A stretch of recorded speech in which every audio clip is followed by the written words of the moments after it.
For any football fan who has Netflix, they may be aware of the Netflix original called Sunderland Till I Die, a documentary that focused on life at Sunderland after they were relegated from the Premier League a few years ago, and in the case of Season 2, life in League One after another relegation from the Championship. This is not an ad, but what this is a new club guide that will focus on Sunderland in Football Manager 2022.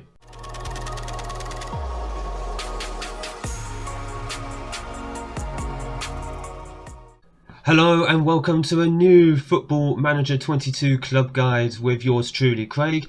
And today we're going to be focusing on a club that has hit tough times within the last 5 to 10 years. I'm of course talking about Sunderland AFC, who have found themselves in League One after being not quite constant, but sort of a mediocre Premier League side roughly 5 to 10 years ago.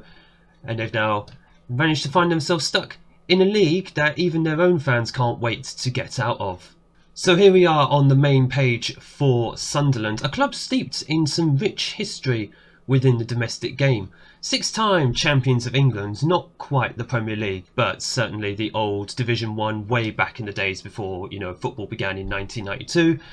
But they haven't been champions of England since 1936. Something to aim for in the long term, I do feel.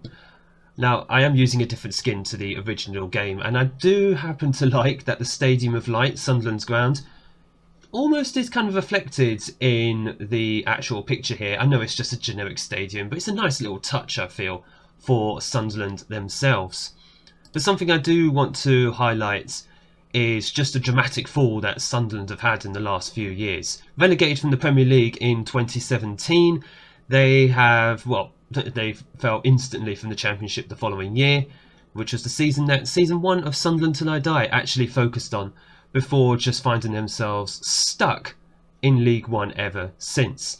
Now, I know in real life at the moment, Sunderland, who are managed currently by Lee Johnson, they are pushing for promotion. I think they're in the playoffs somewhere at the moment, but they obviously want to go straight up this season, and for a club of this size, that has to be the minimum. Certainly in your first season, should you take over here at Sunderland. And this is reflected in the club vision that the board has given you right at the start of the game. So obviously within the wage budget, that's a standard. Sky Bet League One, win, promotion, non-negotiable. But then it's always going to be at the start of a new save. You're always going to be accepting what the board is putting down because you have no power to argue otherwise. Win promotion from League One, 4th round of the FA Cup, 2nd round of the Carabao Cup. To be honest with you, achieve the minimum in the cups, but win promotion at all costs from League One. That's all the board want you to do, and then attempt to remain in the Championship over the next few years. I'm just going to go ahead and accept that. And yes, it's now all about getting that coveted promotion that Sunderland and their die-hard fans instantly want. So the first thing that you will probably want to do is have a look at your squad and also see whereabouts you can improve with the budgets that you've been given. We will go through budgets in a moment, but I think it's important just to have a look at the squads that you are given at the very start of the game, and instantly your two best players, quite a contrast. Your best player is Callum Doyle, who is on loan from, where is he on loan? From Man City. Oh yes, of course, I should know who this guy is. I've heard of his name before. 6'3" centre back. I think that says everything. He's someone who you're going to want to send up for corners, and he's got a bit of pace about him as well. He's someone who easily should be your best defender at the club, unless you bring on in someone else who is even better. But he is a player that you will want to include in your squad. He's also able to play at left back, so I don't know if you're brave enough to go with a back three, maybe a wide centre back. But that's something for tactics, and that's up to your particular preferences.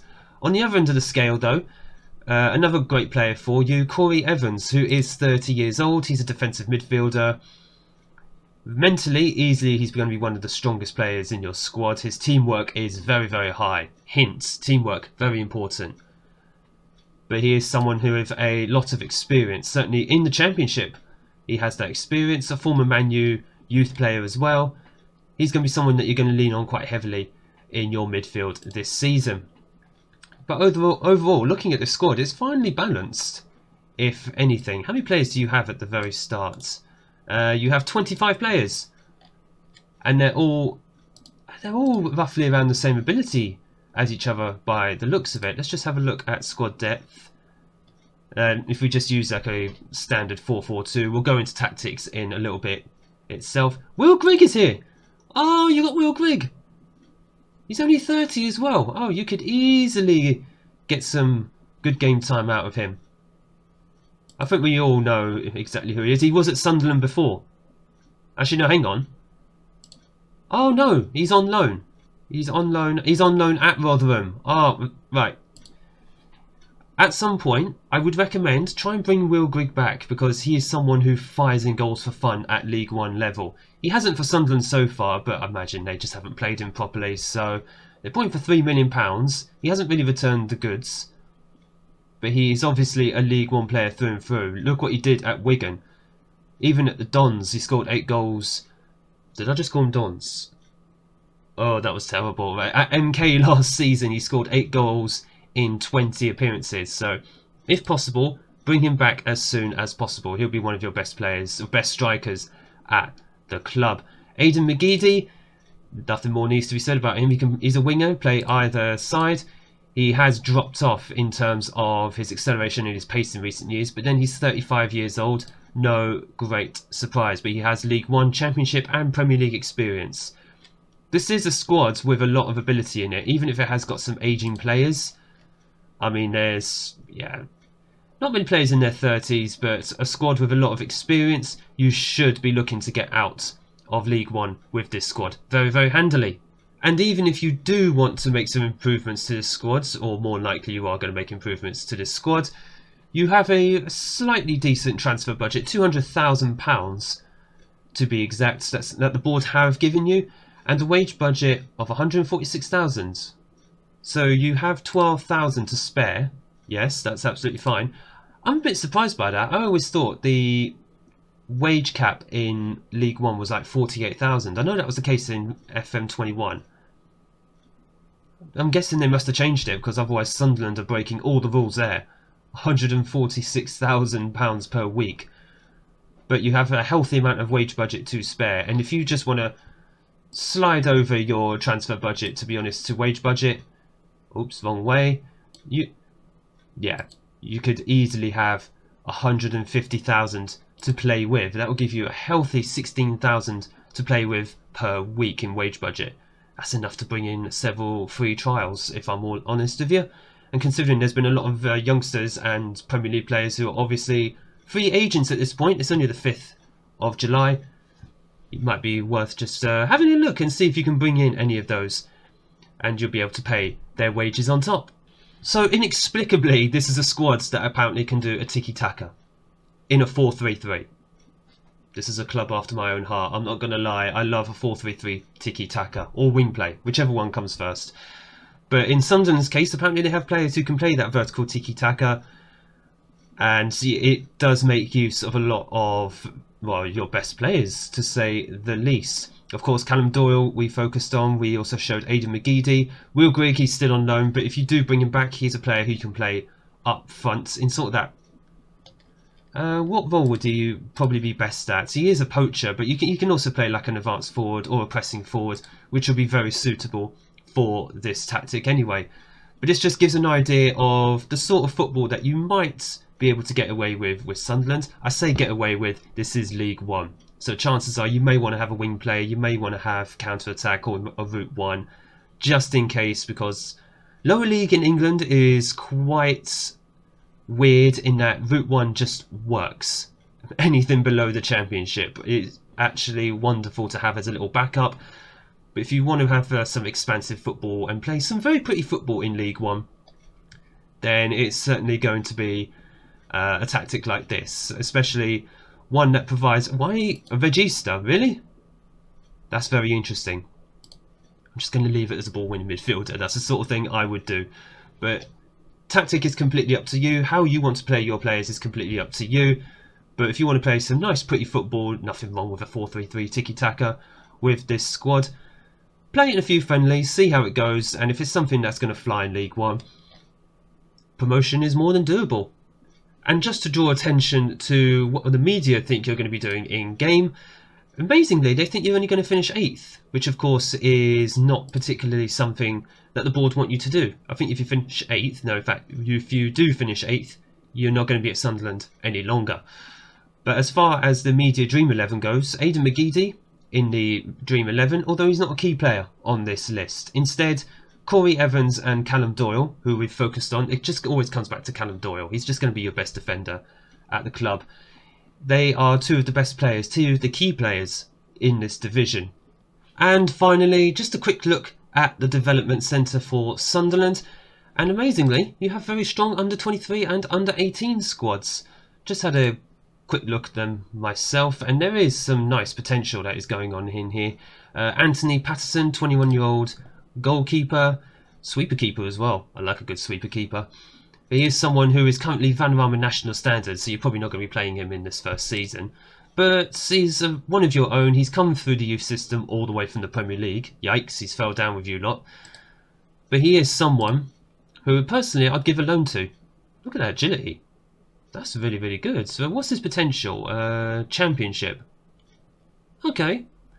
I'd say give him a loan. Or if you're going to use him this season, give him the cup games.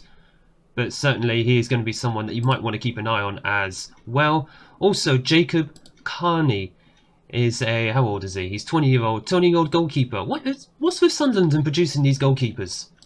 Has he come through your system? No, he hasn't. He's only just joined. Right, that makes more sense. Formerly of Manchester United and Bury, rest in peace.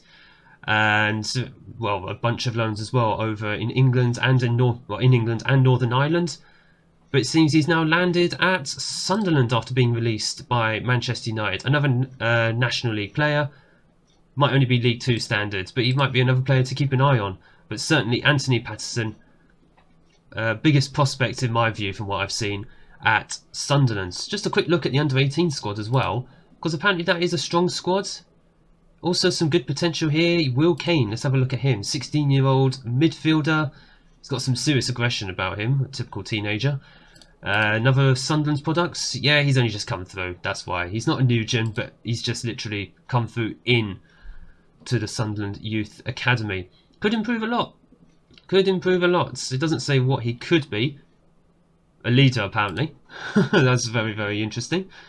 But another one to keep an eye on in the future. Don't send him out on loan straight away. Let him just get used to your club. But certainly Anthony Patterson, just comes back to him. Get him out on loan and see if he develops. And who knows, could be a quality player for you in the future, certainly if you make it up into the Championship. And just as a nice little segue from that, just to focus in on the facilities for Sunderland a moment, apart from the fact you've got a 48,000 all-seater stadium, not going to be filling that in League 1, but if you get to the Championship and the Premier League, you're certainly going to be filling that. But the excellent youth facilities and your youth level 1 as well, in League 1, that's a rarity. So it might be a case of, maybe not in the first couple of years, but in the future, you might get some quality young players coming through in your youth system. And this will be something if you're interested in developing youth, might be of a massive, massive interest to you and an advantage as well. If you bring up and develop some of these players, you can use them in your main squad or even just sell them on and make yourself a nice bit of money at the same time. But again, facilities over time, once you start hitting the Premier League, getting that Premier League money, then you'll just be updating the facilities as and when possible. And that was the quick club guide for Sunderland AFC, which is actually their initials, and a plan, almost, to get out of League 1. So the quick takeaways from this club guide: get promoted, or you will be sacked. Anthony Patterson, send him out on loan, and use Callum Doyle as a centre-back or even a left-back, as he is accomplished at playing. But overall, this is a squad, by the looks of it, that is very well-rounded. It can, by the looks of it, get you promoted straight away from League 1 as you look to rebuild Sunderland's reputation into a Championship and eventually a Premier League club. But I hope this guide has been useful for you. Let me know down in the comments if there are any particular clubs or leagues that you want me to focus on going forward for club guides. But I hope you've enjoyed this. I hope you've gained some ideas for being at Sunderland in FM22. And if so, if you have enjoyed this video, make sure you hit the like button down below. Double time. double time, hit the like button and smash the big red subscribe button so you don't miss a single upload of FM22 content. There will be tournament simulations that will be coming out very, very soon, so make sure that you are around to witness those. They tend to be quite interesting. The last time I did a World Cup simulation, it drew a bit of attention for who won the entire thing. But I thank you guys for watching, and I look forward to seeing you all in the next video.